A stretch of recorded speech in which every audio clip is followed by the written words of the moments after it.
વડોદરા શહેરના કૃણાલ 4 રસ્તા પાસેના 150 પથારા ધારકોને ફાયર વિભાગે નોટિસ ફટકારીને ફાયર એક્સટિંગ્વિશર 7 દિવસમાં રિફિલ કરવા માટે તાકીદ કરી છે. વડોદરા શહેરના ગોત્રી વિસ્તારમાં યુવતીની છેડતી બાદ ગોત્રી કૃણાલ 4 રસ્તા નજીક કરાયેલા પથારાના દબાણો બાબતે ભાજપના જ નેતાઓમાં ખટરાગ શરૂ થયો છે.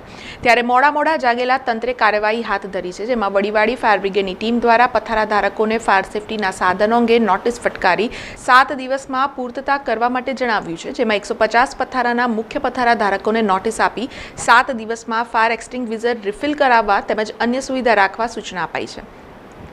નોંધનીય છે કે યુવતીની છેડતી બાદ કૃણાલ 4 રસ્તાના દબાણો મુદ્દે રાજકીય નેતાઓ સામસામે પડ્યા છે. વર્ષોથી બે રોકટોક ચાલતા ગેરકાયદે પથારા અંગે ભાજપના જ નેતાઓમાં ખટરાગ શરૂ થયો છે. તેવામાં ફાયર બ્રિગેડની કામગીરીથી પથારા ધારકોમાં ફફડાટ ફેલાયો છે. સમાચારોના સતત અપડેટ માટે TNN ન્યૂઝને YouTube પર સબસ્ક્રાઇબ કરી બેલ આઇકોન પ્રેસ કરો અને અમારી સાથે જોડાયેલા રહો Facebook, Instagram અને Twitter ઉપર.